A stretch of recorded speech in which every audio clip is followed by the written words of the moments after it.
Hello everyone and welcome to the YouTube channel of The Concussion Journey. My name's Barney Davis. I am the founder and I help people recover from post-concussion syndrome. I help people on a one-to-one basis, but I also have an online platform in the making where you can subscribe and get all the post-concussion syndrome and concussion help that you need. Today I'm going to be answering one of the most frequently asked questions, and that is, should I be scared of my symptoms? And why? The answer simply is no, you shouldn't be scared of your symptoms. And I'm going to break that down on this whiteboard now to give you a proper idea. Because if I give you enough of an education on this, I think you'll have the knowledge and therefore the confidence to understand that no matter what symptom you're having, you know where it's coming from and you'll know that you're probably quite safe having those symptoms. This can be put into two simple categories to start with. And it's all based on time. It's important to realize in the first 4 weeks post head knock or concussion event, you are currently potentially still in an energy deficit and your brain is still in that metabolic cascade phase, okay? And your brain is trying to rejuvenate itself, get it back to full functioning. If you're in this first 4 weeks, it's really important to remember that your symptoms are serious and you need to take them seriously. You need to rest as much as you possibly can, but also you need to be actively recovering, okay? But you need to know what you're doing and you need to also tick off a few boxes, okay? So if you're having some serious symptoms in this first 4 weeks, this video is not for you, okay?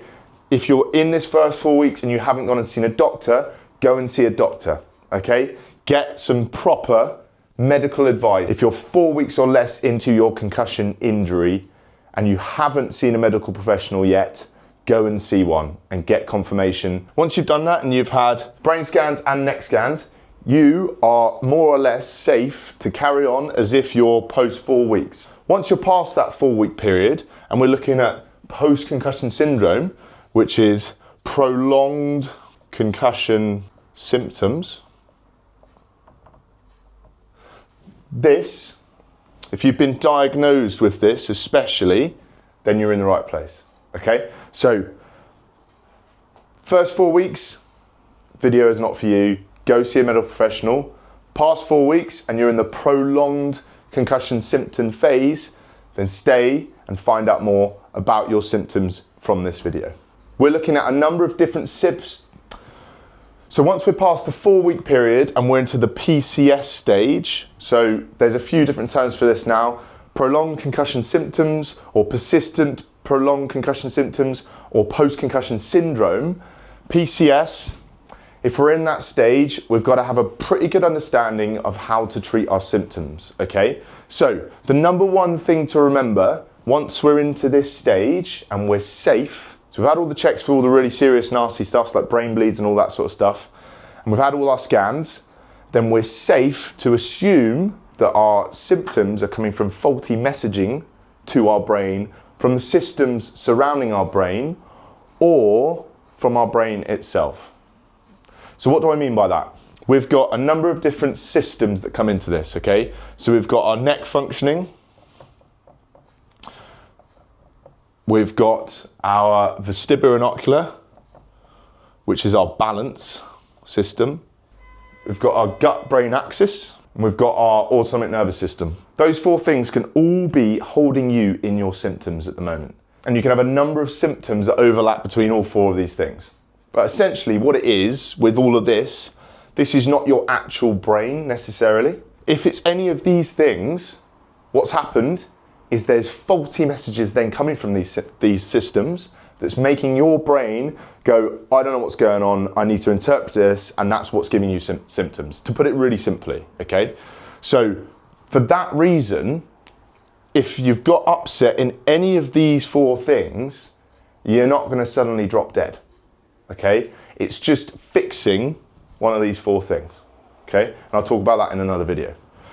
There's another thing that can come into this, which is when you get a concussion, okay, you can have what's called axonal shearing. If you've got that issue, it's actual brain, okay, and it's sort of similar to what's going on in the first 4 weeks, but essentially what you've got to do is use your brain and do exercise, and that will eventually go away. So if you're having cognitive symptoms especially, so poor memory, unable to get your words out properly, you can't really concentrate in class, all those sorts of things, that could be a sign that you've just got some residing damage in your brain and you just need to fix that. It will go away, especially if this is your first concussion. I mean, it can be a big one, it can be a small one. If it's your first and you've not done, like I was a rugby player, I had loads of concussions and I did probably some damage to my brain that was sometimes maybe irreversible. But I'm stood here 20 concussions later teaching people about concussion. So the point is you can get better. And the way to do that is using your brain, which allows your brain to fix itself, okay? If you don't use it, you lose it. So if you're having symptoms, it's gonna come from one of these 4 things, or it's gonna come from your brain, okay? And even if it is coming from your brain, as long as you've had all the checks and you've had all the nasty stuff ticked off, you're fine to have symptoms. Symptoms are warning messages from your brain that is receiving the wrong messages, okay? So it's just about teaching your brain to be able to deal with these things again and recalibrating these 4 systems, or using your brain so you don't lose it, essentially. And it's never too late for this as well. So if you're on week fucking 50, right, or beyond, you're still fine. There's a thing called neuroplasticity, and that's essentially your brain's ability to build new connections and new pathways and reboot itself. You don't lose that until you die. You never lose it. If you've got Alzheimer's, dementia, you still have neuroplasticity, okay? So even if you're 50 weeks in, 100 weeks into your concussion, you're 10 years into your concussion or post-concussion syndrome, and you feel like, oh, my brain's fucked, and I've not been able to think the same way since, you can fix that, okay? It's simply using your brain, and if you're 10 years in, realistically, the most likely thing is you've either been too scared of your symptoms to push yourself to get better, or you're in one of these boats and you've just got to look into that and fix it. So the main point of this video is, should I be scared of my symptoms? The answer is no. Your symptoms are warning signs from a damaged system that you've got to fix. So the way to look at symptoms is just alarm bells. That's the way I phrase it. That's the way I looked at it in my recovery. And that's what allowed me to view symptoms as not danger, not damage, just something I've got to progress through slowly over time. And that doesn't mean go out and give yourself maximum symptoms and put yourself in an absolute miserable state, but it means seeing them as like a bit of a challenge to your body to try and get better. And over time, if you see it that way, you will get better, but you've also got to know what you're doing with one of these 4 things or your brain to actually do that effectively. So it's not about doing this on your own. This video is not convincing you to go out and do this on your own and guess. It's about finding the right help that can allow you to do this most effectively and allow you to not guess your way through your recovery. Thanks guys, see you in the next video.